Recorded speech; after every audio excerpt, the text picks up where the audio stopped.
Hi, Ricky! How are you? Hi, Rick. Hi, Dre. Hey! Okay, we're both gonna pretend that we're actually talking to you guys right now, and we're not recording this live. Sakto. Okay. First na ko na ila-ila si Ricky was back in senior year. Hapit na mahuman ng college. I remember sa Mango to siya, di ba, Ding? Kunya, nangangkon si Ricky na kailan na siya nako sa Velas before. Artista good ka, Mar. Na, ambot lang. Bigid na, tinuod.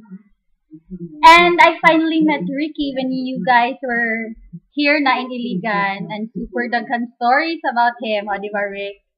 Pumot na kay ka sa ako. As in, gwapo daw ka, Rick. Yeah. Kim P. De Leon. And last year, imumigi pasikatan, di ba, sa imong beautiful voice sa KTV.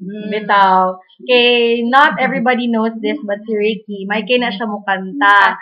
And then, last year, during their fourth year anniversary, Ricky surprised Andre with a surprise trip here with a lunch, lunch with friends and Na her family. nabuliyaso na surprise. As in, dapat Kami pa yung na-surprise. kami yung nakabaw na-surprise, si hindi si Andre. Anyway, our message for you guys would have to be congratulations for Siyempre. reaching this far. I mean, it's not easy to reach 5 years in a committed relationship, especially long distance, and you're both in different countries.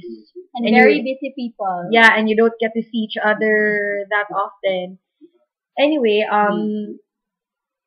normal sa relationship na yung ubang tao na they want to break you up just because they're also miserable. So, gusto nila matakdan mo. Don't listen to those people. If you both know that the love you have is true and worth it, then fight for it. Yes. And important, you should make time. No, communicate, especially sa inyong distance nga layo kaayo.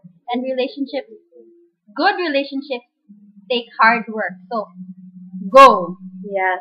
You always have to make time for the people you love. Diba? Love? Yes.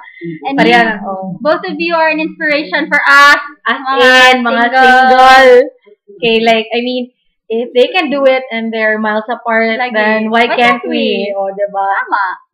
So, para dili na kay taas ang message, kay para daghan pa kay kag mabasahan uban diri, we're gonna cut this short and we're just gonna wish both of you congratulations and happy 5th year anniversary. We look forward for the 6th year and the 7th year. Yes, and the wedding and the babies. babies. Willing ninang me, Yeah. but Dili lang sa wedding. di lang sa ha? wedding. Bridesmaid di sa wedding. Pwede flower girl.